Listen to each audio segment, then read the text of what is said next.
আইপিএলে আবারও কামব্যাক করতে চলেছে যুবরাজ সিং ও ইরফান পাঠান। হ্যাঁ ফ্রেন্ডস, আইপিএল 2025-এ হতে চলেছে বড় পরিবর্তন, যেখানে আইপিএলে আবারও ফিরতে চলেছে সিক্সার কিং যুবরাজ সিং।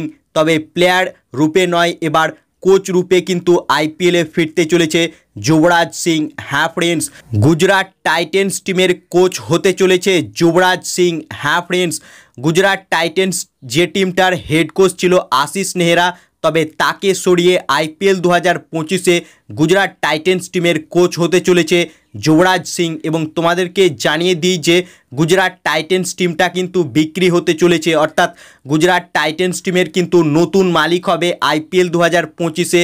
এবং যেটা শোনা যাচ্ছে যে আদানি গ্রুপ তারাই কিন্তু গুজরাট টাইটেন্স টিমটা কিনে নেবে। তাই নতুন ওনার তারা কিন্তু আশিস নেহরাকে সরিয়ে যুবরাজ সিংকে কোচ করতে চলেছে আইপিএল 2025-এ, অর্থাৎ দীর্ঘ কয়েক বছর পর আবারও আইপিএলে দেখা যেতে চলেছে সিক্সার কিং যুবরাজ সিংকে গুজরাট টাইটেন্স টিমের কোচ রূপে। অন্যদিকে ইরফান পাঠান, সেও কিন্তু আইপিএলে কামব্যাক করতে পারে। হ্যাঁ ফ্রেন্ডস, আইপিএল 2025-এ সে কিন্তু কেকেআর টিমে যোগ দিতে পারে অ্যাজ এ কোচ হিসেবে, অর্থাৎ কলকাতা নাইট রাইডার্স টিমের কোচিং স্টাফ কিন্তু সম্পূর্ণ ফাঁকা রয়েছে, যেখানে গৌতম গম্ভীর, অভিষেক নায়ার, রায়ান টেন, দশ খাতে তারা কিন্তু আইপিএল 2025-এ কেকেআর টিমের সঙ্গে থাকবে না। তারা অলরেডি ভারতীয় টিমের সঙ্গে যোগ দিয়েছে।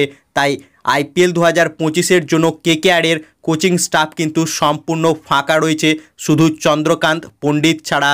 তাই ইরফান পাঠান সে কিন্তু কেকেআর টিমে যোগ দিতে পারে, এমন একটা রিউমার শোনা যাচ্ছে। তবে যুবরাজ সিং সে কিন্তু গুজরাট টাইটেন্স টিমের কোচ হতে চলেছে আইপিএল 2025-এ।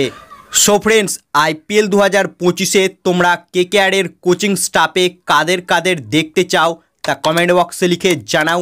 এবং ভিডিওটি ভালো লাগলে ভিডিওটিকে করো লাইক, এবং আইপিএল ও কেকেআর সম্বন্ধে আরও খবর পাওয়ার জন্য চ্যানেলকে করো সাবস্ক্রাইব। ধন্যবাদ।